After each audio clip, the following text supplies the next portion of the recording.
ओम शांति। यदि मिले तारीख़ 25/11/2023। मिठा मिठा बाप दादा चवंदा मीठे मीठे ॿार ज्ञान जी बुलबुल ठही सॼो ॾींहुं ज्ञान जी टुकलू टुकलू कंदा रहो त लौकिक पारलौकिक माता पिता जो शो करे सघंदा। प्रश्न कहावत आहे पंहिंजी घोट त नशो चढ़े, हिन जो भावार्थ छा आहे? उत्तर आहे पंहिंजी घोटण अर्थात बुद्धि योग हेॾे होॾे न भटकाइण, हिकु बाप खे यादि कनि। हिकु बाप बुद्धि में यादि रहे त नशो चढ़े, परंतु हिन में देह अभिमान ॾाढो विघ्न विझंदो आहे। थोरी सी बीमारी थी त परेशान थी वेंदा आहिनि, मित्र संबंधी यादि ईंदा आहिनि, हिन करे उहो नशो न चढ़ंदो आहे। योग में रहे त दर्द बि कम थी वञे। गीता तूं राति गवाई सुम्ही करे। ओम शांति। ये सभु ॻाल्हियूं शास्त्रनि में लिखियलु आहिनि, हिक ॿिए खे सम्झाईंदा बि आहिनि। अनेक प्रकार जी मतियूं गुरू माण्हू ॾींदा आहिनि। ॾाढा सुठा सुठा भक्त कोठरी में वेही हिकु गौमुख कपिड़ो हूंदो आहे, उन में अंदरि हथ विझी करे माला फेरदा रहंदा आहिनि। इहा बि सिखलायो उहो फैशन आहे। बाबा चवनि था गुरू बि अनेक प्रकार जी मत ॾींदा आहिनि, शास्त्रनि में बि ॾाढी ॻाल्हियूं लिखी अथनि। त बाबा चए थो इहो बि हथु हिकु कोथरी में गौमुख जहिड़ो कपिड़ो हूंदो आहे, हुन जहिड़ो मुंहुं ठाहींदा आहिनि, पोइ माला फेर लाइ ॾींदा। त बाबा चए थो इहो बि फैशन आहे। हाणे बाप चवंदा आहिनि इहे सभु छॾो, आत्मा खे त सिमरन करिणो आहे हिकु बाप खे। इन में माला फेरण जी सिमरन करण जी त ॻाल्हि कोन्हे। सभिनि खां सुठो गीता शिवाय नमः, इन में ई सम्झाइबो आहे तव्हां माता पिता आहियो,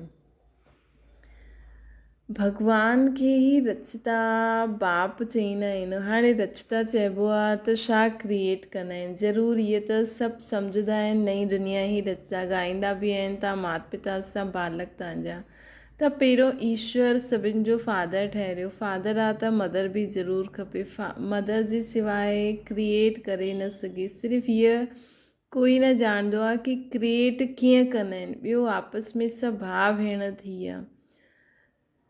त बाबा चवंदा कि इहे जो गीत आहे हिन ते ईअं सम्झायो तव्हां माता पिता सां बालक तुंहिंजा त पहिरियों त कि उहो ईश्वर ठहिरियो, पोइ असांजो बाप आहे त मां बि हूंदी, मां जे सवाइ क्रिएट कीअं कंदा त असां सभु भाउ भेण थी विया, पोइ विकार जी दृष्टि न वञी सघे। त हिन गीत ते ईअं सम्झायो। हिकु माता पिता आहे न, त इहे पॉइंट्स ॾाढी सुठी आहे सम्झण ऐं सम्झाइण लाइ। टियों आहे ज़रूरु बाप सृष्टि रची हूंदी, असां बालक हुयासीं, हाणे पोइ वरी ठहिया आहियूं। 84 जन्मनि जो चकर पूरो थियण खां पोइ हाणे माता पिता जा ठहिया आहियूं, जंहिंजो ई भक्ति मार्ग में गायन हलंदो आहे। त गीत ते बि हीअं सम्झाए सघंदा आहियूं असां। माता पिता सृष्टि रचंदा आहिनि, उन्हनि जा बालक ठाहींदा आहिनि त ज़रूरु सुख गनेरे ॾींदा न। ये कोई बि न ॼाणंदा आहिनि कि परमात्मा माता पिता बि ठाहींदा आहिनि, टीचर बि आहे, सतगुरु बि आहे। असां ब्रह्मा जी औलाद आपस में भाउ भेण ठहिरियासीं। कहलाईंदा बि आहिनि न ब्रह्म कुमार कुमारियूं, उन्हनि खे बि रचण वारो उहो बाप आहे। सुख गनेरे पाइण जे लाइ माता पिता सां राजयोग सिखो था न। सुख गनेरे तॾहिं मिलंदा आहिनि जॾहिं असां दुख में आहियूं। इहे न कि भविष्य सुख में अची करे शिक्षा ॾींदा। बाबा भविष्य सुख में अची करे शिक्षा न ॾींदा आहिनि, हाणे ई सुख ॾींदा आहिनि। जॾहिं असां दुख में आहियूं तॾहिं शिक्षा मिलंदी आहे सुख में वञण जी।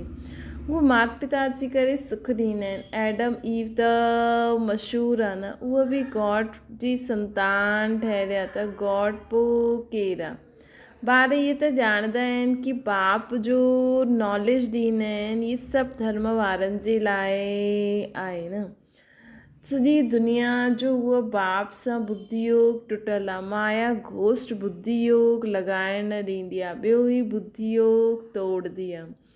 बाप अची करे घोस्ट ते जीत पाराईंदा आहिनि। बाबा अची करे हिन माया घोस्ट ते जीत पाराईंदा आहिनि न। अॼुकल्ह दुनिया में रिधी सिधी वारा बि ॾाढा आहिनि। इहा आहे ई घोस्टनि जी दुनिया। काम विकार रूपी घोस्ट हिक ॿिए खे आदि मध्य अंत दुख ॾींदा आहिनि। काम विकार रूपी घोष्ट हिक ॿिए खे आदि मध्य अंत दुख ॾींदा आहिनि। त बाबा अॼु विकारनि खे छा था चवनि? बाबा अॼु विकारनि खे चवनि था कि इहे घोष्ट आहिनि, इहे घोष्टनि जी दुनिया आहे, अर्थात विकारनि जी दुनिया आहे। हिक ॿिए खे दुख ॾियणु घोष्ट जो कमु आहे। सत्युग में घोष्ट हूंदो न आहे। त इहे सम्झाइबो आहे। घोष्ट नाम बाइबल में आहे। रावण माना घोष्ट, भारतवासी हिनखे रावण चईंदा आहिनि, ऐं बाइबल में आहे घोष्ट। हीअ आहे ई घोष्टनि जो राज्य। सत्युग राम राज्य में घोष्ट हूंदो न आहे, हुते त सुख गनेरा हूंदा आहिनि। ओम नमो शिवाय जो गीत ॾाढो सुठो आहे। शिव आहे माता पिता, ब्रह्मा विष्णु शंकर खे माता पिता न चईंदासीं, शिव खे ई फादर चईंदा आहियूं न। एडम ईव अर्थात ब्रह्मा सरस्वती हिते थी आहे। हुते क्रिश्चन माण्हू गॉड फादर सां प्रार्थना कंदा आहिनि। त बाबा चवनि था कि एडम ईव जो चईंदा आहिनि, उहो थी आहे ब्रह्मा सरस्वती। हुते क्रिश्चन माण्हू गॉड फादर सां प्रार्थना कंदा आहिनि। इहे भारत माता पिता जो गांव आहे न, इहे भारत माता पिता जो गांव आहे। उन्हनि जो जन्म ई हिते थियो। त सम्झाइणो आहे, तव्हां माता पिता ॻाईंदा आहियो त आपस में भाउ भेण थिया रहे न। प्रजापिता ब्रह्मा द्वारा रचना रचंदा आहिनि, उहो त एडॉप्ट कंदा आहिनि। सरस्वती बि एडॉप्टेड आहे न। प्रजापिता ब्रह्मा एडॉप्ट कयईं, तॾहिं त एतिरा ब्रह्म कुमार कुमारियूं ठहिया। प्रजापिता ब्रह्मा कंहिं शिव बाबा प्रजापिता ब्रह्मा द्वारा एडॉप्ट कई न असांखे। त बाबा चवनि था शिव बाबा एडॉप्ट कराईंदा आहिनि। नई सृष्टि ब्रह्मा द्वारा ई रचबी आहे न। सम्झाइण जी ॾाढी युक्तियूं आहिनि, परंतु पूरो सम्झाईंदा न आहिनि। बाबा ॾाढो बार सम्झायो आहे। इहे शिवाय नमो जो गीत हिते हुते वॼायो। त असांखे कल्ह बि बाबा चई न, इहे असांजो एडॉप्टेड बर्थ आहे। असांखे हाणे बाबा एडॉप्ट कयो अथईं ब्रह्मा मां द्वारा, त इहो असांजो नयो जन्म आहे न। त हीअं असांखे सम्झाइणो खपे कि असांजो हिन रीति नयो जन्म थियो आहे। युक्तियूं त ॾाढियूं आहिनि। बाबा चवनि था हिन शिवाय नमो जो गीत जाते ताते वॼायो। असां माता पिता जा बालक कीअं आहियूं, उहो वेही सम्झाईंदा आहिनि। ब्रह्मा द्वारा नई सृष्टि स्थापना कई हुई न। हाणे कलयुग जो अंत आहे, पोइ सत्युग स्थापना करनि था। बुद्धि में धारणा करणी आहे। नॉलेज ॾाढी सहज आहे। माया जे तूफ़ान ज्ञान योग में ठहरण न ॾींदा। बुद्धि चकित थी वेंदी आहे। हमेशह सम्झाइणो खपे भॻवानु रचता त सभिनि जो हिकु ई आहे न। हमेशह सम्झाइणो आहे।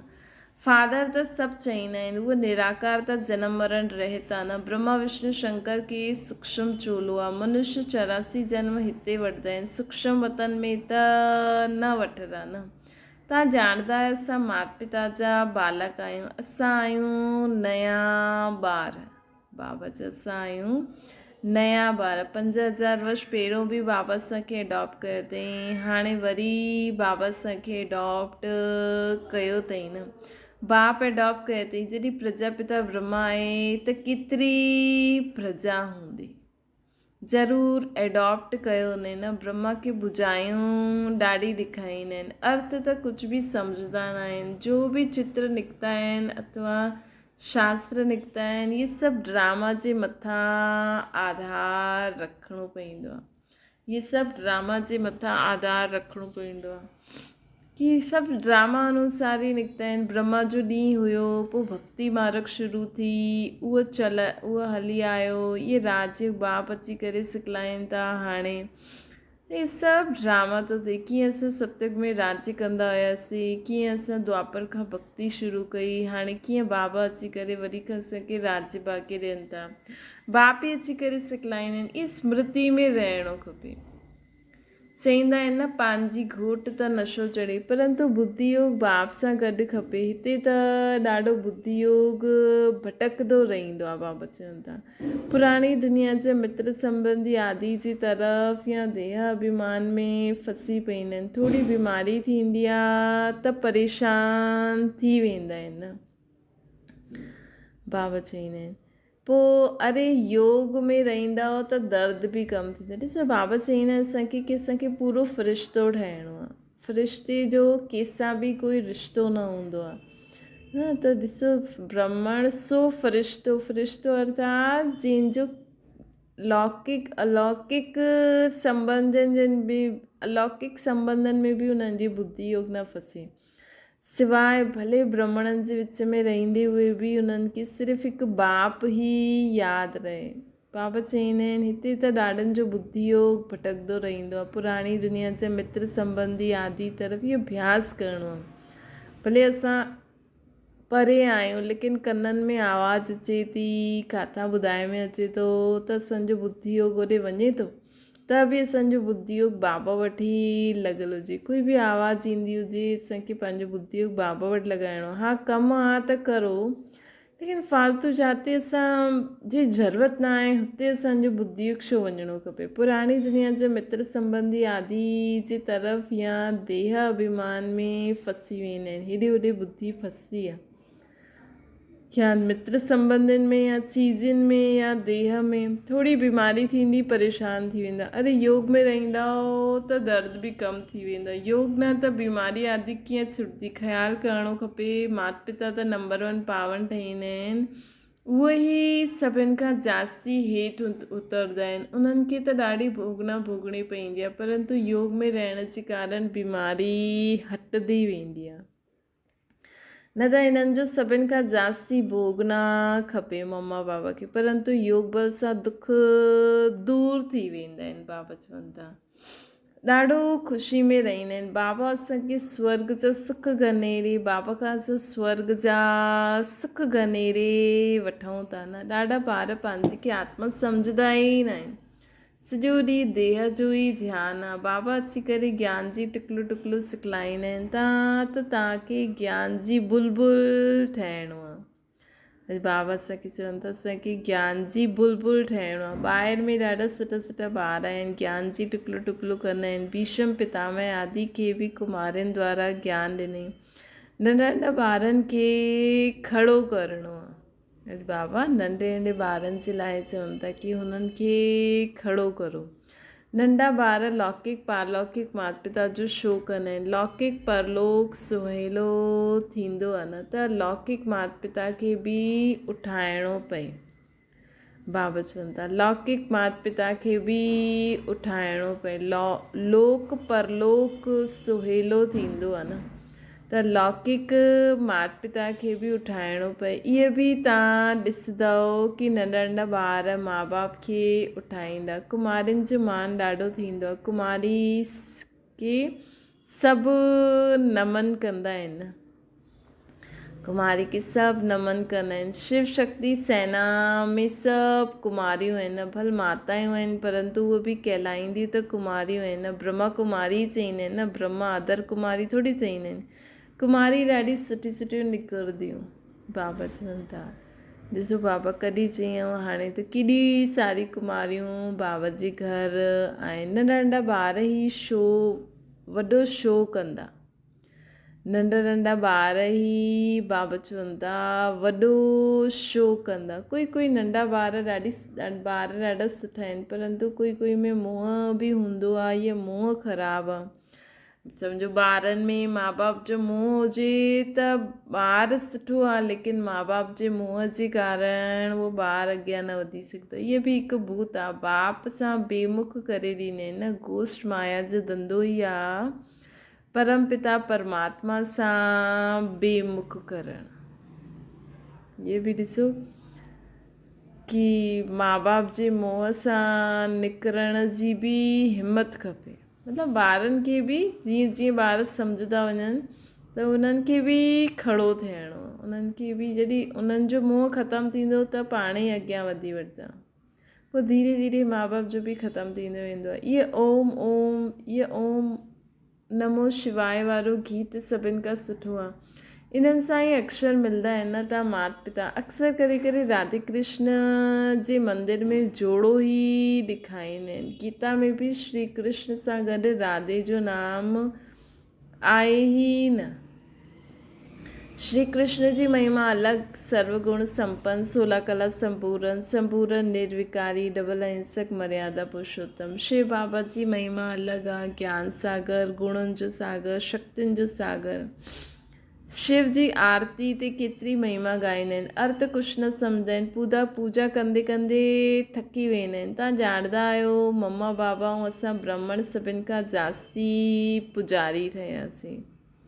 हाणे वरी अची करे ब्राह्मण ठहिया आहियूं, उन में बि नंबरवार आहे, कर्म भोग बि थींदो आहे। उन्हनि खे त योग सां मिटाइणो आहे, देह अभिमान खे तोड़णो आहे। बाबा असांखे चवनि था देह अभिमान खे तोड़ो। देह जी संबंध पदार्थ वस्तु वैभव की यूज़ कंदे हुए भी खुद की आत्मा समझी करे यूज़ करो। देह के याद करे न यूज़ करो, ये मुंहिंजी देह है, जो ये मुंहिंजो आहे, ये फलानो आहे, फलानो फलानो।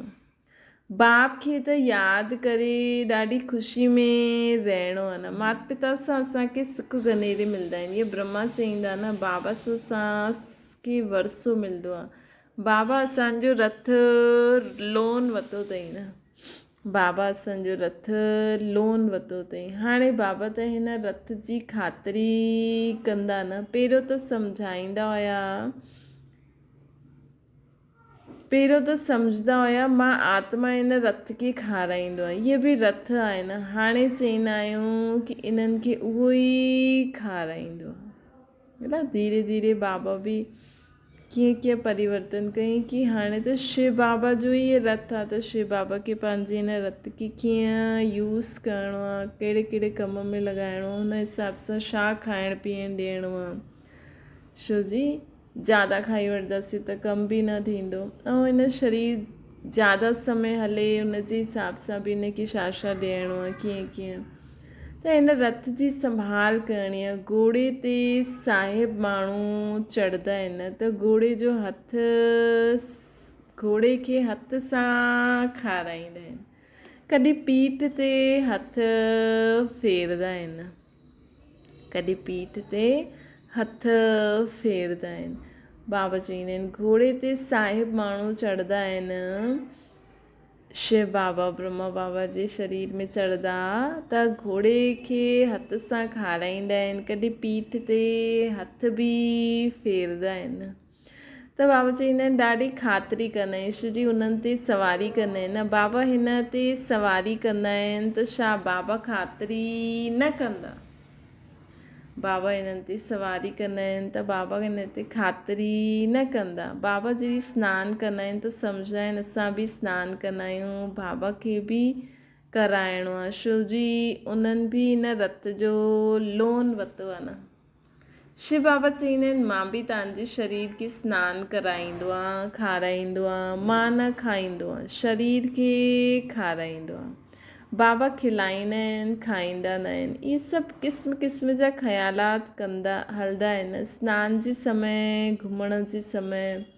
इहा त अनुभव जी ॻाल्हि आहे न। बाबा ख़ुदि बि चईंदा आहिनि ॾाढी जन्मनि जे अंत जे जन्म में प्रवेश कंदो आहे। हाणे पंहिंजे जन्मनि खे न ॼाणंदो आहे, इहे पंहिंजे जन्मनि खे न ॼाणंदो आहे ब्रह्मा बाबा, लेकिन मां ॼाणंदो आहे। तव्हां चईंदा आहियो बाबा वरी खां असांखे ज्ञान ॾियो, वरसो वठणु आयो आहे, वरसो वठिणो आहे स्वर्ग जो। सत्युग में त राजा प्रजा आदि सभु आहिनि न। पुरुषार्थ करिणो आहे बाप खां पूरो वरसो वठण जो। हाणे न त कल्प कल्प मिस करे वठंदव, एतिरो ऊच पद पाए न सघंदव। जन्म जन्मांतर जी बाजी आहे न, त केतिरो श्रीमत ते हलणो खपे। कल्प कल्प निमित ठाहींदा आहियूं न, कल्प कल्प वरसो वठंदा आहियूं। कल्प कल्प जे लाइ हीअ पढ़ाई आहे न, त हिन में ॾाढो ध्यानु ॾियणो पए। 7 रोज़ लक्ष्य ॾेई करे, लक्ष्य वठी करे पोइ मुरली त घर में बि पढ़ी सघंदा आहियूं। बिल्कुलु सहज करे ॾींदा आहिनि। ड्रामा त ॿुधी में रहणो ई खपे सदा। ड्रामा त ॿुधी में कि ड्रामा थो हले, कॾहिं बि कहिड़ो सीन इमर्ज थी सघंदो आहे। त असां बाबा जी यादि में रहंदासीं त कहिड़ो बि सीन साम्हूं ईंदो, लेकिन असांजी स्थिति अवस्था सदा अचलॾो रहंदी। इनखे वर्ल्ड यूनिवर्सिटी चइबो आहे न, त चई त किथे बि अमेरिका आदि तरफ़ हली वञो, बाप खां वरसो वठी सघंदा आहियो। ये वर्ल्ड यूनिवर्सिटी आहे, पूरे वर्ल्ड में बाबा जी ब्रांचिस आहिनि। बाबा चवनि था न 70 रोज़ लक्ष्य वठी करे किथे बि वञो, मुरली पढ़ंदा रहो त वरसो वठी सघंदा आहियो। कंहिं गली में आयो, कंहिं गांव में आयो, किथे बि आयो, बाबा जी किरनियूं बाबा त ब्रह्मा बाबा द्वारा जाते जाते पहुची करे ॿारनि खे वरसो ॾेई सघंदा आहिनि, अव्यक्त रूप में। सिर्फ़ु हिकु हफ़्तो धारण करो, भॻवान जा ॿार आहियो त भाउ भेण ठहियो। ये सदा असांखे यादि रखिणो आहे की असां सभु भाउ भेण आहियूं। प्रजापिता ब्रह्मा आहे त उन्हनि जा सभु ॿार आपस में भाउ भेण ठहिया। ज़रूरु गृहस्थ व्यवहार में रहंदे आपस में भाउ भेण थी करे रहंदव त पवित्र रही सघंदव। चाहे घर गृहस्थी में आयो, चाहे कंहिं बि सेंटर ते आयो, किथे बि सदा ख़ुदि खे सम्झो असां भाउ भेण आहियूं। ॿी कोई दृष्टि न हुजणी खपे, ॿी कोई संबंध जी दृष्टि न हुजणी खपे। सदा सोचो असां सभु भाउ भेण आहियूं, हिकु बाप जी संतान। शिव बाबा असांजो ॾाॾो, मम्मा बाबा असांजा माता पिता, असां सभु भाउ भेण आहियूं। इहे सम्झो या शिव बाप असांजो बाप ब्रह्मा हुआ ऐं असां सभु भाउ भेण आहियूं आपस में। त हीअं सम्झण सां असांजी कॾहिं बि हिक ॿिए जे लाइ कोई बि उल्टी सुल्टी दृष्टि वृत्ति न वेंदी। ॾाढो सहज आहे न, सिर्फ़ु असांजा भाउ भेण आहिनि, असांजो माउ बाप हुआ बसि। अच्छा मीठी मीठी सिकी लधे ॿारनि प्रति माता पिता बाप दादा जो यादि प्यार ऐं गुड मॉर्निंग। रूहानी बाप जी सभिनि रूहानी ॿारनि खे नमस्ते। असांजी बि रूहानी माता पिता बाप दादा खे यादि प्यार गुड मॉर्निंग ऐं नमस्ते। धारणा जे लाइ मुख्य सार, स्वयं खे माया गोद सां बचाइण लाइ ज्ञान योग में तत्पर रहणो आहे। मोह रूपी भूत जो त्याग करे बाप जो शो करिणो आहे। अगरि तव्हांजा ॿार बि ज्ञान में हलनि था त उहे अॻियां वधनि त उन्हनि में मोह न रखो। छो जी तव्हां आत्मा खे शरीर ॾिनो, असांखे कीअं आत्मा खे बंदी करे न रखिणो। उनखे जंहिं बि कार्य में अॻियां वधिणो आहे, चाहे पढ़ाई में, चाहे बाबा जे ज्ञान में, किथे बि, लेकिन असांखे मोहवश ॿारनि खे बंदी न रखिणो आहे। मोह रूपी भूत जो त्याग करे बाप जो शो करिणो आहे। ज्ञान जी टुकलो टुकलो करणी आहे। ॿियो आहे पढ़ाई ते पूरो पूरो ध्यानु ॾेई करे बाप खां वरसो अवश्य वठिणो आहे, पूरो वरसो वठिणो आहे। कल्प कल्प जी हिन बाजी खे कहिड़े बि हवाले असांखे गवाइणो न आहे। कल्प कल्प जी हिन बाजी खे असांखे कहिड़ी बि हालत में गवाइणो न आहे। वरदान, समय प्रमाण रूप पसंद अर्थात ज्ञानी व योगी तो आत्मा ठहण वारा स्वशासक ठहो। जो स्वशासक आहिनि उहे जंहिं समय चाहे जहिड़ो रूप ठाहे छॾंदा आहिनि। जंहिं समय चाहे बसंत ठही वेंदा आहिनि। कॾहिं निराकारी रूप, कॾहिं फ़रिश्तो स्वरूप, कॾहिं हेठि अची करे ज्ञान ॾियनि था। त स्वशासक मतिलबु स्व ते राज्य करण वारो, ॿई स्थिति सेकेंड में ठाहे सघंदा आहिनि। ईअं न ठहिण चाहियो रूप ऐं यादि रहे ज्ञान जी ॻाल्हियूं। हाणे असां सम्झूं कि बसि मां निराकार आत्मा आहियां, बसि ॿियो कुझु बि यादि न थिए, सेकेंड सां बि कम टाइम में फुल स्टॉप लॻी वञे। पावरफुल ब्रेक जो कमु आहे, जाते लॻायो हुते लॻे। हिन जे लाइ प्रैक्टिस करो। जंहिं समय जंहिं विधि सां जाते मन बुद्धि खे लॻाइणु चाहियूं हुते लॻी वञे थी। ईअं कंट्रोलिंग व रूलिंग पावर हुजणी खपे असां में। अहिड़ी कंट्रोलिंग व रूलिंग पावर हुजणी खपे कि असां जाते चाहियूं हुते मन बुद्धि खे सेकेंड में टिकाए सघंदा आहियूं। स्लोगन आहे शांती दूत उहा जो तूफ़ान मचाइण वारनि खे बि शांती जो तोहफ़ो ॾेई सघे दुनिया में। जेका बि तूफ़ान मचाइण वारा आहिनि हुननि खे बि शांती जो तोहफ़ो ॾियो। मातेश्वरी जी जा महावाक्य मनुष्य आत्माउनि जी परमात्मा सां मांगणी ऐं प्राप्ति छा आहे? प्राप्ति तव्हां माता पिता सां बालक तव्हांजी कृपा ते सुख गने रहिया आहिनि। हाणे इहे महिमा कंहिंजे लाइ ॻायल आहे? अवश्य परमात्मा जे लाइ ॻायन आहिनि। छो जी परमात्मा ख़ुदि माता पिता रूप में आया आहिनि। हिन सृष्टि खे अपार सुख ॾींदा आहिनि। ज़रूरु परमात्मा कॾहिं सुख जी सृष्टि ठाती हुनई तॾहिं त उन्हनि खे माता पिता चई करे सॾु कंदा आहिनि।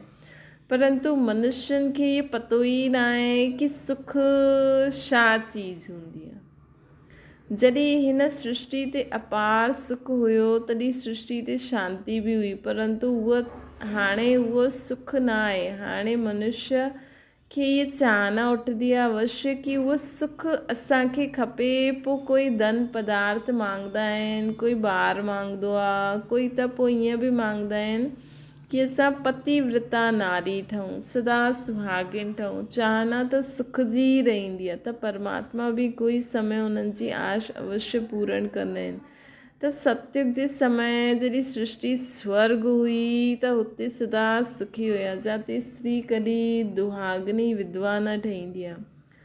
त उहा आश सतयुग में पूर्ण थींदी जिते अपार सुख आहे।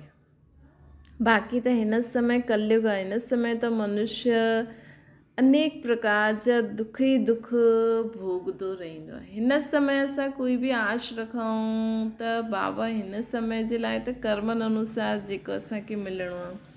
छो जे असांजे पिछले जन्मनि जा कर्म बि आहिनि, लेकिन भविष्य जे लाइ बाबा असांखे गारंटी करनि था कि कॾहिं तव्हांखे हीअं न थींदो नारी विधवा थी वञे, कंहिंखे ॿार न आहे, कंहिंखे फलानो न आहे। न हुते सदा सर्व प्राप्तियूं रहंदियूं आहिनि, सदा सभु सुखी शांत ख़ुशि रहंदा आहिनि। अच्छा, ओम शांति। बाबा खे यादि करो।